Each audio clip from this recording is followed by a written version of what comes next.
नमस्कार दोस्तों, बहुत बहुत स्वागत है आपका मध्य प्रदेश के करंट अफेयर्स में। मैं हूं नीलेश और आप सभी का करंट अफेयर्स में स्वागत करता हूं। शुरुआत करते हैं मध्य प्रदेश के करंट अफेयर्स के साथ। आज का विचार है, कठिनाइयों के बीच अवसर छिपे होते हैं। तो जो भी कठिनाइयां चल रही हैं उनके बीच में आपके सॉल्यूशंस हैं, उनको खोजिए, समस्याएं हल हो जाएंगी। ये कहना है अल्बर्ट आइंस्टीन का और उन्होंने आपको खोजने के लिए बोला है। आप यदि एमपीपीएससी की तैयारी कर रहे हैं और आपका मीडियम यदि इंग्लिश है या हिंदी है, दोनों मीडियम में एग्जाम्स होते हैं आपके पास। इसमें एमपीपीएससी मेंस के एग्जाम गुरु जी के सेंटर पे आपको हिंदी और इंग्लिश मीडियम दोनों पे प्री और मेंस के नोट्स उपलब्ध हैं। आप वहां से परचेज कर सकते हैं। जल्दी आपको 2022 के लिए अभी जो 2021 का एग्जाम कंडक्ट हुआ 2022 का, इसके लिए मेंस की टेस्ट सीरीज जल्दी ही आने वाली है और अगली प्री टेस्ट सीरीज भी आपको जल्दी उपलब्ध होगी। जुलाई माह से शुरू हो जाएगी। निबंध की क्लास देखना बिल्कुल भी नहीं भूलना है, जो कि आज से प्रारंभ हो रही है। आज शाम को 7 बजे ये रेगुलर क्लासेस रहेंगी। आपका मेंस है या नहीं है, आपको इससे ध्यान नहीं रखना है। क्लासेस जरूर देखनी है मेंस की। आपकी जो निबंध की क्लास आशीष सर लेने वाले हैं, बहुत कुछ सीखने को मिलेगा। जब तक सीखेंगे नहीं, ये एग्जाम नहीं निकलेगा। और यहाँ पर आपको पूरी एक प्रॉपर स्ट्रेटजी बताई जाएगी, क्योंकि निबंध का बहुत बड़ा रोल है। यदि आपको अच्छे नंबर लाना है, अच्छी रैंक पाना है, तो आपको निबंध में नंबर गेन करने ही पड़ेंगे, क्योंकि वहां पर आप पूरी तरह से स्वतंत्र होते हैं अपनी अभिव्यक्ति के लिए। आपकी वहाँ पे खुद की मेहनत होती है। हमारे पास एक बहुत बड़ा एक सेक्शन होता है जहाँ पे हम अपनी अभिव्यक्ति दे सकते हैं और वहाँ पे नंबर काफी तेजी से गेन कर सकते हैं, क्योंकि बाकी के जो आपके पेपर्स हैं वहाँ पर आपका एक क्राइटेरिया फिक्स होता है। आपको उससे रिलेटेड ही कंटेंट देना होता है। बहुत सारी चीजें रहती हैं और बहुत बार एक ही तरह के आंसर आ जाते हैं, जिसकी वजह से नंबर भी कम हो जाते हैं। निबंध में आपने चाहे यूपीएससी हो, चाहे एमपीपीएससी हो, चाहे यूपीपीसीएस हो, आपने ध्यान दिया होगा निबंध के नंबरों के कारण कई स्टूडेंट्स ऐसे होते हैं जो अच्छा स्कोर करके अच्छी रैंक प्राप्त कर लेते हैं। तो आपको वो क्लास जरूर देखनी है। आपको 4 से 5 क्लासेस रहेंगी और इसके बाद जल्दी जैसे जैसे 2021 के मेंस खत्म होते जाएंगे, आपको बाकी की फैकल्टी भी दिखनी शुरू हो जाएगी। आगे की तरफ बढ़ते हैं और शुरुआत करते हैं पिछले दिनों हमने क्या पढ़ा था उसके साथ। किस देश ने पहली बार वर्ल्ड टेस्ट चैंपियनशिप खिताब जीता है? तो ऑस्ट्रेलिया ने जीता है। नोवाक जोकोविच किस देश के प्रमुख टेनिस खिलाड़ी? तो सार्बिया के हैं। चक्रवाती जो तूफान है बाइपरजाय का, इसका नाम किस देश पे रखा गया है? तो इसका रखा गया बांग्लादेश के द्वारा। भारतीय खिलाड़ी है मुरली श्री शंकर, जो कि पेरिस में डायमंड लीग में तीसरे स्थान पर रहे हैं। तो ये किस खेल से संबंधित है? लंबी कूद से। हाल ही में जूनियर जो हॉकी एशिया कप है, ये जीता है किसने? भारत ने। मध्य प्रदेश के करंट अफेयर्स की बात करें तो जो कोल भवन का निर्माण किया जा रहा है, ये रीवा में किया जा रहा है। तानसेन नगर बेहट गांव, जहां पर तानसेन का जन्म हुआ था, वहां पर उसको तानसेन नगर नाम करने की घोषणा की गई है। इस्लाम नगर और तानसेन नगर, दो चीजों को याद रखना है। किसकी अध्यक्षता में राज्य स्तरीय मंजूरी समिति का पुनर्गठन किया गया है? ज्यादातर समितियां जो कि क्योंकि चुनावी समय है, तो आपको मुख्य सचिव की अध्यक्षता में मिलने वाली हैं। एग्रीकल्चर इंफ्रास्ट्रक्चर फंड में मध्य प्रदेश ने देश में प्रथम स्थान हासिल किया। वहीं पे जो लाडली बहना योजना है, जो कि पीएससी प्री का इस बार का प्रश्न था, 1,000 रुपए आप सभी का राइट आंसर है, लेकिन अगली बार आता है तो 3,000 रुपए याद रखना है। इसमें कंफ्यूजन नहीं रखना है। जब तक खाते में नहीं आ जाए तब तक 1,000 ही याद रखना है। ठीक है? तो आस पड़ोस की बहनों से पूछ लेना अभी कितने आ रहे हैं। तो 1,000 आ रहे हैं तो 1,000 में टिक करना है। जब वो बोलते हैं हाँ 3,000 आने लगे और प्रश्न आता है तो 3,000 में टिक कर देना है। चलिए शुरुआत करते हैं मध्य प्रदेश की पहले खबरों के साथ। तो हम यहाँ पर सबसे पहले देखेंगे राष्ट्रीय अंतर्राष्ट्रीय। तो हाल ही में क्या हुआ है कि राज्य में भारत के सबसे बड़े प्राकृतिक आर्क यानी जीएसआई के द्वारा खोजा गया है। तो ये खोजा गया है ओडिशा में, और इसके पहले भी कई हमारे यहाँ थे, लेकिन ये सबसे पुराना है। अब बात करोगे तो हमारे यहाँ पहले से ही दो नेचुरल आर्क हैं, वो उपस्थित है। जो तिरुमला की पहाड़ियां हैं, वो आपको जहाँ पे तिरुपति भगवान विराजित है, वो भी इसी में आता है। दूसरे नंबर पे अंडमान और निकोबार द्वीप समूह पे है, सुंदरगढ़ के नाम से पाया जाता है। ये जो उड़ीसा में खोजा गया है, ये सुंदरगढ़ पाए जाने वाले जो आर्क है ये उसके माध्यम से खोजा गया। बाकी के छोटे हैं। बात करें सुंदरगढ़ की, तो जीएसआई जो हमारे यहाँ का भारतीय वैज्ञानिक सर्वेक्षण संस्थान है, इन्होंने इसकी खोज करी है। ओडिशा के सुंदरगढ़ में ये है और ये भारत के सबसे बड़े प्राकृतिक मेहराब में अभी क्या कहते हैं जाना जाएगा। और इसकी जियो हेरिटेज टैग होगा जल्दी ही। इसके बाद इसको क्या मिल जाएगा? इसको एक तरह से आप ये कहिए कि टैगिंग हो जाएगी। इसके बाद ये आपके उसमें जीके में उपलब्ध हो जाएगा। सुंदरगढ़ जो प्राकृतिक आर्क है, ये जुरासिक युग के दौरान का है। 184 से 160 मिलियन वर्ष पहले का है और लौह बलुआ पत्थर से हुआ है और ये अंडाकार आकार का है। और इसकी जो लंबाई है 30 मीटर है, ऊंचाई इसकी 12 मीटर है। और ये क्या कहते हैं, जो हमारे उस समय के, यदि आप जब इसका अध्ययन करेंगे, जिन्होंने अध्ययन किया है जीएसआई के द्वारा, तो इन्होंने बताया है कि उच्च ऊर्जा नदी के किनारे जो एक वातावरण है उसका ये संकेत देती है। ये जगह कहाँ है सुंदरगढ़ यार की? तो ये याद रखना है कि कहाँ पर है, उड़ीसा में है। निम्न में से किस देश ने विश्व स्क्वैश चैंपियनशिप जीती है तो ये जीती है मिस्र ने। बात करेंगे क्योंकि ये चैंपियनशिप का जो आयोजन हुआ था ये चेन्नई में हुआ था इसका फाइनल, और ये भारत में आयोजित की गई थी। भारत इसमें जो है जापान के साथ साझा करते हुए तीसरे नंबर पे रहा। दूसरे नंबर पे मलेशिया रहा है और मिस्र ने ये जीता है। तमिलनाडु राज्य ने 4 महीने की सीमा के भीतर इसको क्या किया, अपना जो शतरंज ओलंपियाड है इसका आयोजन करके भी अपनी एक अच्छी पहचान बनाई है। इसके अलावा बात करें तो स्क्वैश का भी आयोजन अभी हाल ही में हुआ है। ठीक है, तो दोनों आयोजन कहाँ पे हुए थे, तमिलनाडु में हुए थे। आगे की तरफ बढ़ेंगे, प्रश्न क्रमांक 3 में निम्न में से किन्हें रिसर्च एंड एनालिसिस यानी रॉ का क्या किया गया है, प्रमुख रूप में चुना गया है, तो वो चुना गया रवि सिन्हा को। अजीत डोभाल पहले इसमें थे, ध्यान रहेगा। ज्यादातर इसमें आपको आईपीएस अधिकारी मिलेंगे। रवि सिन्हा जो होंगे रिसर्च एंड एनालिसिस विंग यानी रॉ के अगले प्रमुख होंगे हमारे देश के। और रॉ के बारे में आपको पता है, जैसे मोसाद है आपकी इजराइल की, वैसे हमारी मोसाद है अपनी जो है इंडिया की रॉ है। हमारे देश की प्रमुख खुफिया एजेंसी है। इसकी स्थापना जो हुई थी वो 21 सितंबर 1968 में हुई थी। संस्थापना इसके जो संस्थापक रहे हो आर.एन. काओ रहे हैं, साथ में इंदिरा गांधी रही हैं। मुख्यालय इसका नई दिल्ली है। ठीक है, और रा के काम क्या है आप सभी को पता है। आगे की तरफ बढ़ेंगे, बात करेंगे प्रश्न क्रमांक 4 में गीता प्रेस गोरखपुर की स्थापना कब हुई थी। इसकी स्थापना जो हुई थी 1923 में हुई थी। अभी गीता प्रेस को क्या दिया गया है, गांधी शांति पुरस्कार दिया गया है। 1 करोड़ की राशि इसमें मिलती है, जिसको लेने के से इन्होंने मना कर दिया है। जो गीता गोरखपुर प्रेस है, गीता गोरखपुर जो प्रेस है इससे हम सभी परिचित हैं। हमारे जो ये ज्यादातर ये लोग धार्मिक और आध्यात्मिक जो पुस्तकें होते हैं उनका प्रकाशन करता है। हमारे यहाँ हिंदू धर्म से संबंधित जो भी पुस्तकें होती हैं इनका प्रकाशन करते हैं, और बहुत ही कम मूल्य में ये उपलब्ध कराते हैं। सामान्य से सामान्य व्यक्ति भी इसको परचेज कर सकते हैं। तो ये जो शांति पुरस्कार दिए जाते हैं ये प्रधानमंत्री की अध्यक्षता वाली एक जूरी होती है, उसके निर्णय के बाद ये जब उनकी सर्वसम्मति होती है तो ये पुरस्कार उनको दिए जाते हैं, सम्मान होता है ये। तो गीता प्रेस को जो अब गांधी शांति पुरस्कार है तो स्वाभाविक रूप से जो गांधी के आदर्शों में चलेंगे उनको ये सम्मान दिया जाएगा, और शांति और सामाजिक सद्भाव को जो बढ़ावा देंगे, इन्हीं सब चीजों को ध्यान में रख करके उस व्यक्ति के जो संस्थान होता है उसका सिलेक्शन किया जाता है उनको। तो इस बार गीता प्रेस को दिया गया है। गीता प्रेस की जो स्थापना हुई थी वो 1923 में हुई थी। दुनिया के सबसे बड़े प्रकाशकों में से एक है। लगभग 14 भाषाओं में 41.7 करोड़ पुस्तकें इसकी प्रकाशित की जाती हैं, जिनमें से श्रीमद् भागवत गीता ही अकेले 16.21 करोड़ प्रतियां शामिल हैं। गांधी शांति पुरस्कार की बात करें तो ये 125 ईयर्स जब गांधी जी के बर्थ के हो गए थे, उनकी जब जयंती से 125वीं जयंती 1995 में, तो इस पुरस्कार की स्थापना करी गई थी, गांधी शांति पुरस्कार। ठीक है, एक वार्षिक पुरस्कार है और उनके आदर्शों को मान्यता देता है ये। ठीक है, 1 करोड़ राशि इस पे मिलती ही है। इसके पहले 19 में ओमान के सुल्तान कबूस बिन अल सैद को मिला था। 2020 में बांग्लादेश के बंगबंधु शेख मुजिबुर रहमान को मिला था। आगे की तरफ बढ़ेंगे, प्रश्न क्रमांक 5 की बात करेंगे। भवानी देवी हैं, इन्होंने एशियाई तलवारबाजी फेंसिंग चैंपियनशिप में कौन सा पदक जीतकर इतिहास रचा है, तो ये कांस्य पदक है।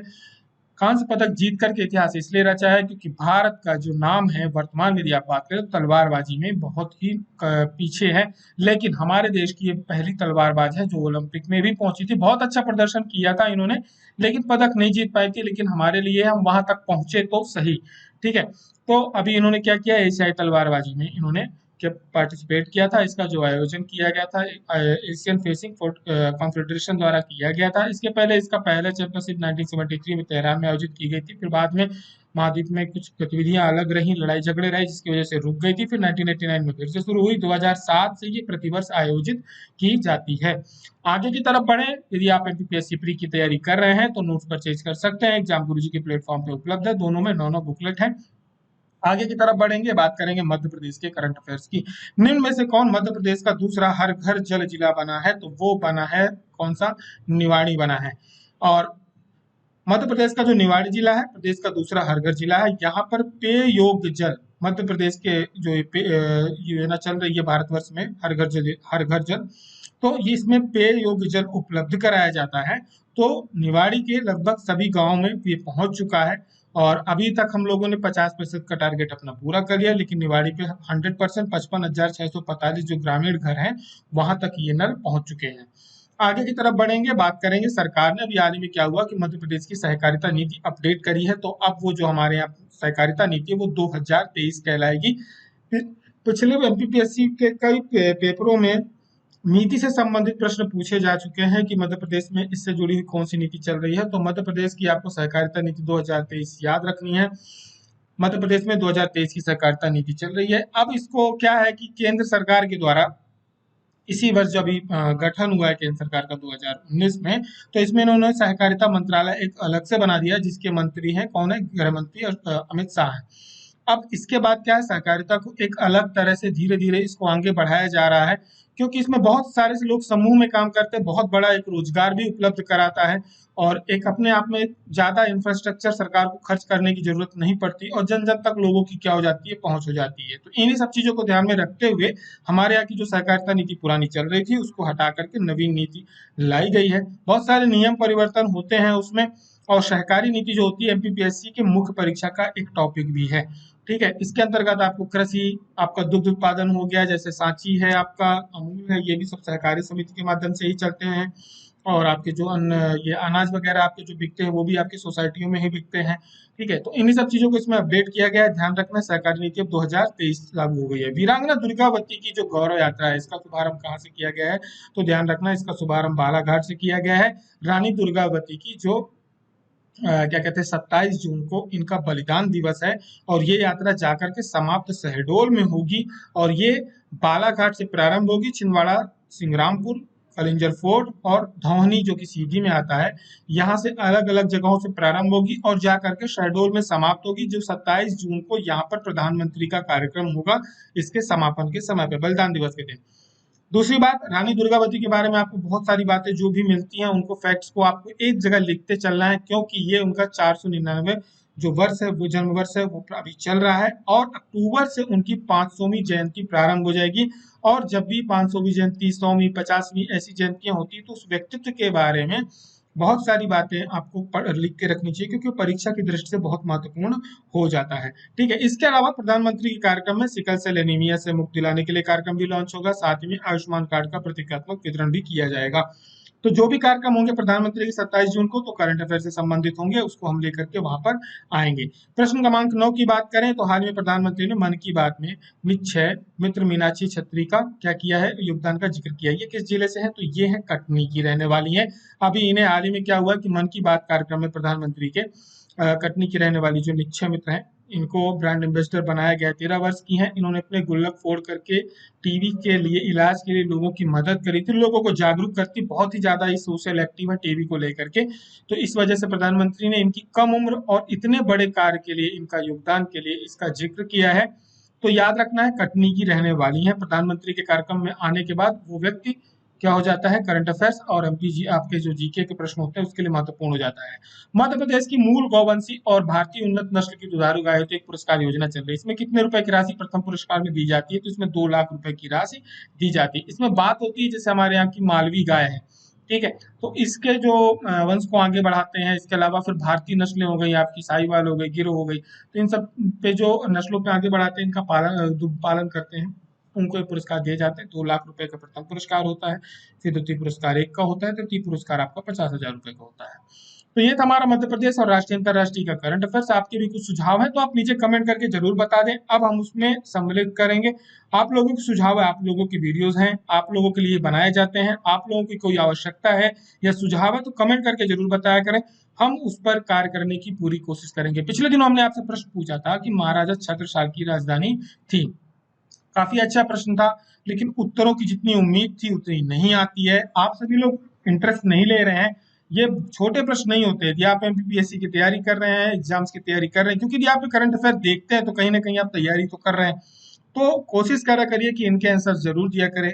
ठीक है, हमने इधर उधर सर्चिंग करी, सर्च करने के बाद भी यदि हम आंसर दे रहे हैं तो वो फैक्ट्स हमारे मजबूत होते हैं, तो पार्टिसिपेट जरूर करा करें। वो फैक्ट्स आपको कभी भी नहीं भूलेंगे। आप ये मत सोचे ये पेपर की दृष्टि से महत्वपूर्ण नहीं, या मुझे आता है, आप एबीसीडी में भी दे सकते हैं, लेकिन कोशिश करा करें कि 3 से 4 लाइनें जरूर उनके बारे में बताया करें, और बेहतरीन टू द पॉइंट बात लिखने की आदत डालिए, और साथ में बिल्कुल बुलेट पॉइंट में उसको आंसर को लिखने की कोशिश करिए। आपको मालूम नहीं चलेगा, धीरे धीरे आपके आंसर राइटिंग बहुत अच्छी हो जाएगी। महाराजा छत्रसाल की बात करें तो इनका जो जन्म हुआ था बुंदेला राजपूत घराने में हुआ था। ये चंपत राय के पुत्र थे। इसके अलावा इनकी बात करें तो ये ओरछा के जो रुद्र प्रताप सिंह हैं उनके वंशज रहे हैं। इनका जो विशेष योगदान रहा मुगल काल में, इन्होंने लगभग 50 वर्ष तक इनकी लड़ाई चलती रही है मुगलों से। और उसी समय पे इन्होंने जो आपका छतरपुर में जिले पे आता है नागौर नौगांव, वहां पर इन्होंने कब्जा करके अपना स्थापित किया। लेकिन इन्होंने जो अपनी राजधानी बनाई थी वो पन्ना को बनाई थी। और लगभग 1671 के आसपास इनका मुगल साम्राज्य के विरुद्ध संघर्ष चलता रहा है। ठीक है। और कई बार आपसे प्रश्न पूछ ले जाते हैं, जो बड़े व्यक्तित्व होते हैं उनके गुरु कौन थे, तो याद रखना है इनके गुरु जो थे महामति प्राणनाथ जी थे। और इसके अलावा इनके दरबार में बहुत सारे कवि थे, जिनमें से सबसे प्रमुख कवि हैं आपके कविभूषण, हम सभी उनको जानते हैं, लाल कवि थे, बख्शी हंसराज थे। अन्य भी दरबारी कवि थे जिन्होंने इनकी इसमें दरबार में कार्य किया है। इनकी जो मृत्यु हुई थी वो 20 दिसंबर 1731 को हुई थी। आज का प्रश्न आप सभी के लिए, आपने योगा किया होगा लेकिन आपको ये बताना है कि पहला अंतरराष्ट्रीय योग दिवस कब मनाया गया था। इसमें से राइट आंसर क्या है, आप इसको एबीसीडी फॉर्मेट में दे सकते हैं, लेकिन यहाँ पर कई चीजें आपकी बन सकती हैं। पहली बात तो ये कि योग दिवस प्रारंभ कब से हुआ, अंतरराष्ट्रीय कब मनाया गया, योग दिवस 21 जून को ही क्यों मनाया जाता है, एक बात ये भी आपको बतानी है, और इस वर्ष की थीम क्या थी। ये 4 प्रमुख बातें हैं जिनको आप आंसर राइटिंग अपने to the point bullet point में लिख सकते हैं। करंट अफेयर में जो भी कमियां हैं या आपको जो लगता है कि आवश्यकताएं हैं उनको कमेंट करके जरूर बताएं, हम उनको पूरा करेंगे। और जल्द ही एक नया प्रकार का भी करंट अफेयर हम आपके बीच में लेकर के आने वाले हैं, जो आपकी परीक्षाओं के लिए बहुत ही महत्वपूर्ण होने वाला है। और एक सीरीज रहेगी, वो आप उस सीरीज पे हम आपके भी सजेशंस लेंगे। वीकली एक सीरीज लेकर के आने वाले हैं, इंतजार करिए, जल्दी आप सभी को अगले सप्ताह से वो मिलने वाली है। करंट अफेयर पसंद आता है तो शेयर करना नहीं भूलें, टेलीग्राम चैनल से इसकी पीडीएफ डाउनलोड करना भी बिल्कुल नहीं भूलें। हमारी और आपकी मुलाकात फिर होती है, तब तक के लिए अपना ध्यान रखें। जय हिंद, जय भारत।